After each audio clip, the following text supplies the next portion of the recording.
How have you used your platform to amplify the voices of other women who just don't have a microphone? Over the years, so many different ways we try to give people a voice, women a voice in particular.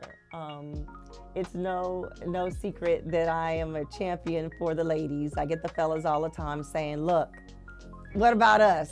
And we get to them, but some of the ones that I really have enjoyed has been maybe the fitness syndicate I did with CJ, where we were able to take women that really wanted to get a hold of their health and their fitness, and we put together a whole program for them. And that really did get the community talking. It was great to hear the stories of women that decided their health was important and that they had to do something for themselves and for their families. And to hear a woman say, you know, I started out at this weight and now I'm at this point, or just to hear them say, I started out on blood pressure medicine and now I'm off of that. Now I'm off my diabetes medicine. I've talked to my doctor, you know, because it wasn't just about the weight, it was about the overall health of someone. So that was a wonderful, I loved that one. I loved when we came together to do, of course, our Women's Health Expos every year. Our Women's Health Expos every year gives us a chance to really kind of connect to the ladies and really see them like it's our big family reunion, all the sisters coming together. So there's so many personalities in that morning broadcast. I'm telling you, and to be able to wrangle everybody together, to let them all come in here and know, look, this is about sisterhood. We're gonna have fun today.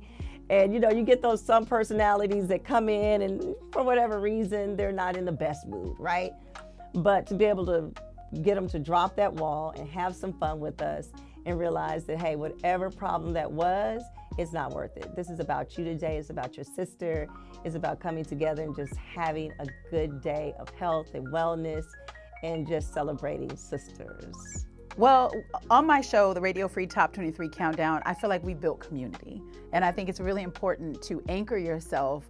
We play music, yes, we play fantastic music, but I'm more than just a radio host. I want to build a community with our listeners where they feel like they're coming into the space and can pull up a chair and listen to good music, but know they're listening to their friend, right? And so for me, it is important to elevate the voices of women who are listening, to empower them. I try to do that during my talk breaks. I try to share more about myself, but I also try to share words of wisdom. I remember during the holiday season, I would always take the time during breaks to show that mental health is really important, to remind people that mental health is really challenging for folks during the holidays, and to encourage them, but to also bring people into the space so they feel like they belong.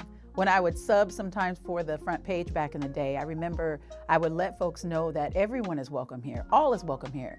And we do not have to agree, but we have to respect each other. And so that's how I operate, and the core of what one of my values is respect. And I feel like women, as women, we embody that, we carry that with us, but sometimes we're not allowed to show that. And so I love being able to connect with our listeners in a way of showing them that respect is important to me and I respect them, and they're all welcome whenever I'm around. Yeah, the Minority Business Monday, I would come back to that and say Minority Business Monday has been a real highlight for me. And just kind of getting to know some of these people in the brief time that we do have them in studio, just understanding the motivations behind what they do.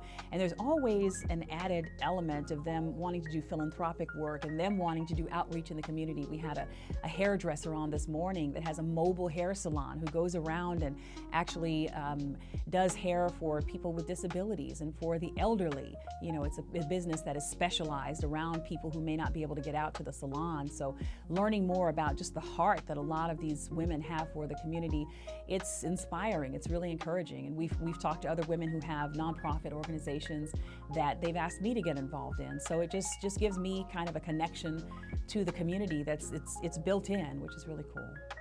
I believe anyone with a platform has a responsibility, regardless of what that responsibility is. You can choose what your responsibility is. Your responsibility can be to gossip and spread rumors. That could be your responsibility if that's what you choose. I don't choose that.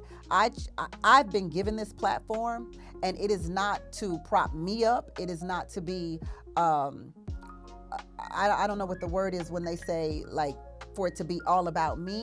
It is not for me to spread rumors and gossip and lies. I believe that the platform that I have is absolutely, without a doubt, I have had word from God up above, and nobody can tell me different. It is to make sure that our community is fed with the truth, is fed with positivity, and is fed with light and love.